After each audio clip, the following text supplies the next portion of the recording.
மறுநாள் தனது லக்கேஜ் அனைத்தையும் எடுத்துக்கொண்டு வெளியே வந்தாள் சிந்த். அங்கு அனைவரும் நின்று கொண்டிருந்தனர். எல்லாம் மறக்காம எடுத்து வச்சிட்டியா என்று சிந்துவிடம் கேட்டார் ராஜுவின் அம்மா. அதனை கேட்டு ஹரி கிண்டலாக, அத நீ கேட்க வேண்டியது சிந்த் கிட்ட இல்ல, பாத் கிட்டதான். ஏன்னா சிந்த் பேக்கிங் எல்லாம் ஹேண்டில் பண்ணது நம்ம பாத் தான் என்று கூறினார். அதனை கேட்டவர், ஓ, கல்யாணத்துக்கு முன்னாடியே ஒய்ஃபுக்கு பணிவிடையா என்று கேட்டார் ராஜுவின் அம்மா. அதனை கேட்ட இருவரும் வெட்கத்தில் நின்று கொண்டிருந்தனர். அனைவரும் சிரித்தவாறு இவர்களை கிண்டல் செய்து கொண்டிருந்தனர்.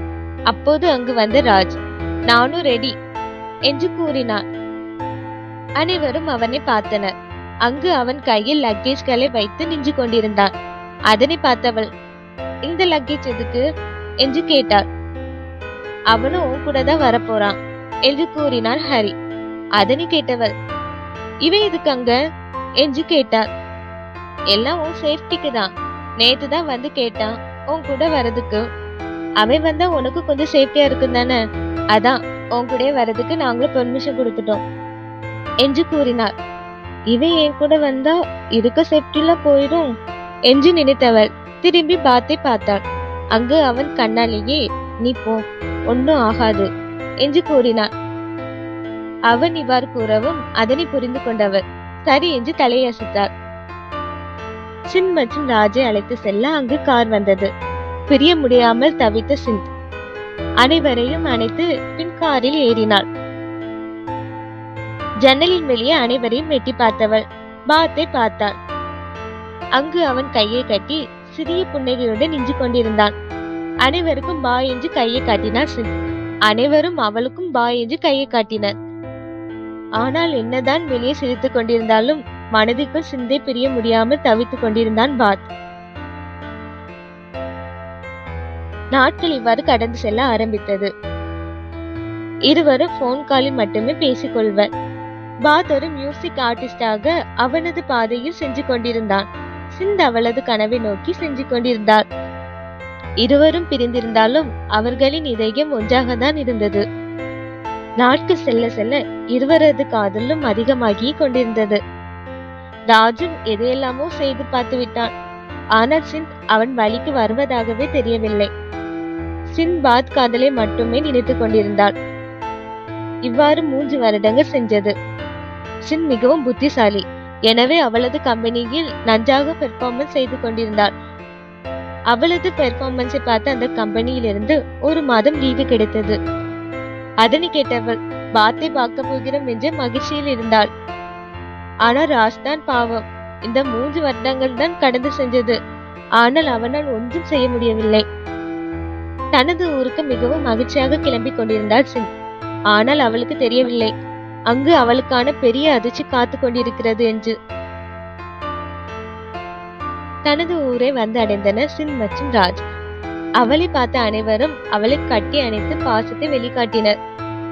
அவ்வளவு பாசம் அங்கு இருந்தாலும் அவள் கண் தேடியது என்னவோ பாத்தை தான். அவளது பார்வை இங்கு அங்கு என்று அவனை தேடி பேரலையாய் அடித்துக் கொண்டிருந்தது. அதனை பார்த்த வருண், சிந்த் யாரையாவது தேடுறியா என்று கேட்டார். அதனை கேட்டவள், பாத்துங்க என்று கேட்டாள். அனைவரும் அதனை கேட்டு சிரித்தனர். பாத் மாடியில தான் உனக்காக வெயிட்டிங் என்று கூறினார் ராஜ்வின் அம்மா. அதனை கேட்டவர் வேகமாக ஓடி மாடிக்கு சென்றாள். ஏனென்றால் பாத்துவை பிரிந்து அவள் 2 நாட்கள் கூட இருந்திருக்க மாட்டாள். ஆனால் இப்போது 3 வருடங்களாக அவனை பார்க்காமல் இருந்தவள் அவனை பார்ப்பதற்கு ஓடி சென்றாள். வேகமாக மாடிக்கு ஓடி வந்தவளுக்கு ஒரு இன்ப அதிர்ச்சி காத்து கொண்டிருந்தது. அங்கு அவளுக்கு பிடித்த மாடி தோட்டம் இருந்தது. அவளுக்கு மாடி தோட்டம் என்றாலே அவ்வளவு பிடிக்கும். ஆனால் ஒரு நாளும் அவள் அதனை முயற்சி செய்ததில்லை. ஏனென்றால் அவள் நினைத்தது போல மாடி தோட்டம் வரவில்லை என்றால் அவளால் அதனை தாங்க முடியாது. அதனால்தான் அந்த ஐடியாவை அவள் கைவிட்டாள். ஆனால் இந்த மாடி தோட்டமும் அவள் நினைத்தது போலவே அப்படியே இருந்தது. பாத் இந்த 3 வருடங்களாக சிந்துவிற்காக பார்த்து பார்த்து உருவாக்கினான் இந்த மாடி தோட்டத்தை. அந்த மாடி தோட்டத்தில் அவனது காதலும் வெளிப்பட்டிருந்தது. இவ்வாறு ஆச்சரியமாக சிந்த் பார்த்து கொண்டிருக்க யாரோ ஒருவர் சிந்துவை பின்னாடி நின்று தோளில் தட்டி கூப்பிட்டனர். திரும்பி பார்த்த சிந்த் உறைந்து போய் நின்றார். அங்கு பாத் கீழே முட்டி போட்டு ப்ரொபோஸ் செய்யும் விதமாக அவள் முன்னே பூவை நீட்டு கொண்டிருந்தான். அதனை பார்த்தவளுக்கு அவனை அணைப்பதா அல்லது அழுவதா என்று புரியாமல் நின்று கொண்டிருந்தாள். ஏனென்றால் இந்த அதிர்ச்சியை அவள் சற்றும் எதிர்பார்க்கவில்லை. அழுகையை கட்டுப்படுத்த முடியாமல் தவித்தவள் ஓடி வந்து அவனை கட்டி அணைத்துக் கொண்டாள். இரு ஜோடிகள் ஒன்று சேர்ந்துள்ளனர். எனவே அவர்கள் இருவரும் மட்டுமல்லாமல் அவர்களை சுற்றி உள்ள செடி கொடிகளும் மகிழ்ச்சியாக இருப்பது போல் அசைந்து கொண்டிருந்தது. அவனை கட்டி அணைத்து அழத் தொடங்கியவள் அவளை சமாதானம் செய்யும் விதமாக பாத் பேசிக் கொண்டிருந்தான். ஆனால் சிந்துவால் அவளது அழுகையை கட்டுப்படுத்தவே முடியவில்லை. அழுது கொண்டே இருந்தாள். எனவே அவளை ஆறுதல் செய்யும் விதமாக அவளை அணைத்தபடி உட்கார்ந்து கொண்டிருந்தான் பாத். இவ்வாறு இவர்கள் இங்கு இருப்பதை பார்த்து அவர்கள் குடும்பத்தில் உள்ளவர்கள் இவர்களை பார்த்து மிகவும் மகிழ்ச்சியானார்கள். என்னதான் இவர்களை பார்த்து அனைவரும் மகிழ்ச்சியானாலும் ஒரு ஆளுக்கு மட்டும் அவர்களது மகிழ்ச்சி பிடிக்கவில்லை. அது வேறு யாரும் இல்லை, ராஜ் தான். இவர்கள் இவ்வாறு காதலை வெளிப்படுத்திக் கொண்டிருக்க அதனை பார்த்த ராஜுக்கு கோபம் மட்டுமே வந்தது.